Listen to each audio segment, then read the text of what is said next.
Hey there, Year 12. So in this example 8, they only ask you to do the shortest path through trial and error, where I showed a video over here already.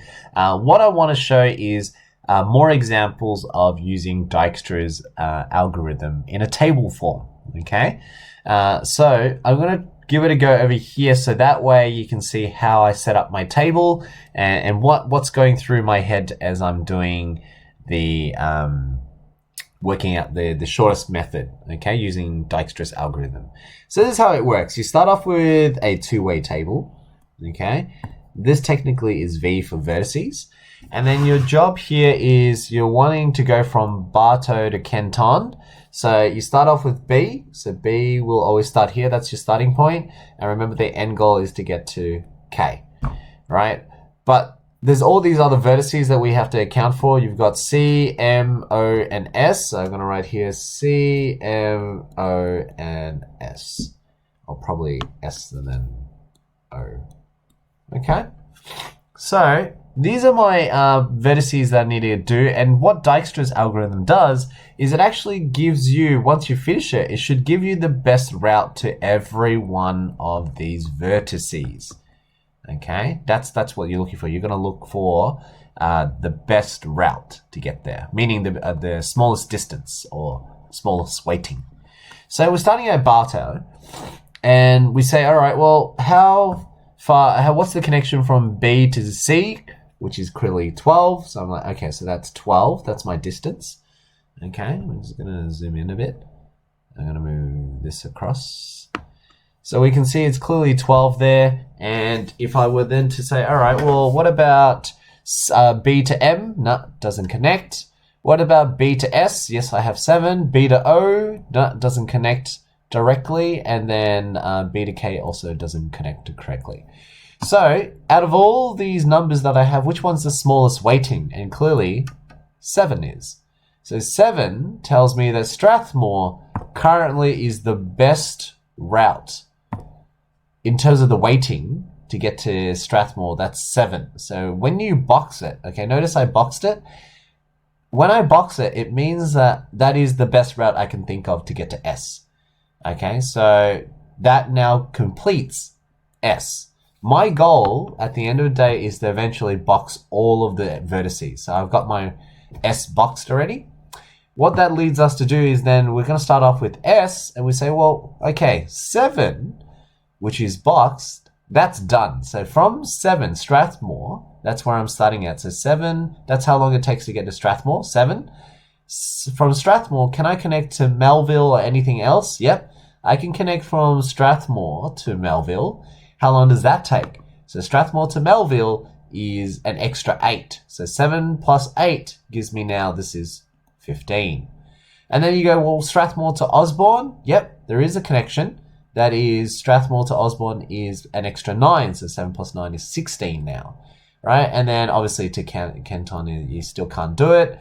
And the next one is, what about Strathmore to C? No, doesn't connect directly. But remember the best route that we had before was 12. So I'm going to still continue on that 12. And that gives me that distance. Even though I don't have S to C, I did have B to C, which was the best route as 12. So this is technically just keeping a record. Now, out of these numbers here, which one is the best distance that I currently have?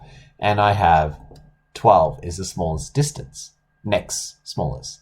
So that now I box around it. Okay, I'm going to put it in green actually, so that it tells us in this row 12 was the best distance next. So that tells me that Crowhorn, there's no other way. 12 is actually the best distance to get there. Okay, to get there, 12 is the best number that I've got so far. Okay, and then that means C is the next row that I'm going to start off with. So from C, I then say, all right, well, let's connect from C. Where else can I go? So I'm going to continue. I've already boxed this one, so this is done. I've already got 7 as the best value so far, so that's done. Now I need to know M. So from C to M, that's 12 plus an extra 6. That gives me 18 now, right? But 18 is bigger than the previous number, which is 15. So that's not the best route. The best route is 15. So that's why I don't keep the 18. I would say no, 15 was still the best route. And how did I get 15 again? That was from B to Strathmore and then Strathmore to Melville. Okay, so that was still the best route compared to going 12 and 16. That's essentially what you're doing in the table. Okay, and then C to O. Well, C to O, there is a direct route actually. It goes from 20, an extra 20. So 20 plus remember you're starting at Crowhorn is 12, so it's 12 plus 20 is now 32. But then if you think about it, 32, yes, whilst I can get from Crowhorn to Osborne, which is 32, have a look at the previous number. I got to Osborne in 16 as my weight. Okay, and that's much better than 32. And how did I do that? It was, again, Bartow to Strathmore and then Strathmore to Osborne was a better route. So this one I don't include. Therefore, 16 is still my best route to get to Osborne, right? And then C to K, well, C doesn't get to K, so it's crossed off. See what I'm doing there? And then from here, I then say, all right, well, which of these ones here, which is only M and O left over, by the way. So which one of these have not been boxed? And then it's the smallest distance. Clearly, it's 15. Okay, so then from 15, I say, all right, well, that's M. That's under the column of M. So that means I've now got 12 for C done. 15 for M is done. And S, which is 7. These numbers here simply mean that these are the best distance you can come up with. So I'm going to highlight the routes that we've clearly have gotten. Okay, so from B to C, I've highlighted. That's 12. That's where this 12 represents. B to S, which is 7. That's the best route. And to get to Melville, clearly 7 plus 8, 15. That's the best route already. Okay, and then from here, I follow the same pattern. I'm like, well, what about Melville to Osborne? Is there another method there? And I can see that currently at Melville, I'm at 15. Now, if I go to Osborne, that's an extra 5, so that makes it 20. But again, is 20 the best route? And no, 16 is still the better route than 20. So I wouldn't write 20. I would write this as now 16. Okay? Because obviously the route from Bartow to Strathmore to then Osborne is still a better option. So I keep the 16 there. And then what about from Melville to Kenton? That's an extra 13. So 12 plus an extra 13, that gives me, what's that? Oh, not 12, sorry, 15. So Melville was 15. 15 plus an extra 13, that gives me 28. Okay, so that's my distance so far. And out of these two, clearly 16 is my next best route. So then I start with O. Okay, so I go to O. And then now let's rewrite all of them again. I got 12 fixed, 15 fixed, 7 fixed, and 16 is the next best route. So really now, 16 was the result of doing Bartow to Strathmore and then Strathmore to Osborne. That was the best route that we could see here. So that's 16. So I'm highlighting it so you can see the approach. And then from Osborne, you can see now from Osborne to get to Kenton, how would I do that? So Osborne to Kenton was an extra 11. So Osborne to Kenton, I'm now going to do an extra 11, and that gives me, what, 16 plus 11 is 27. And yes, that is a better answer than 28. So I keep that 27. So I box around that because now out of all of them, the 27 is the last one. So now I am done. What I'm going to highlight up here, this is the best route to all of the vertices. So Osborne was clearly 16 and then Kenton was 27. So when you write this now, you know now what I've highlighted in this diagram is the best route to all of these vertices. And it's later on you're going to use this technique for Dijkstra's algorithm visually without actually doing this table. So that's why I'm highlighting it so you can see the resemblance to it. But first I want you to understand the table. Okay? So this here, how do you map out? So we can clearly see 27 is the best route. When you see that number there, that's the best route from B to K. So B to K, the best route is a weight of 27. What's the path? This is where it's interesting. You see, the route that I'm taking is I go from K is the final point, right? So I go from this row, I come up, and to get to K, can you see that I had to connect it to, oh, sorry, what am I doing? Sorry. I should box that again. I'm going to do it in a different color. From K, which is 27, there is no more 27s before that. So clearly I'm now currently in the O row. So then I go to the O column and I match it. And I say, all right, so that means it takes me to 16. All right.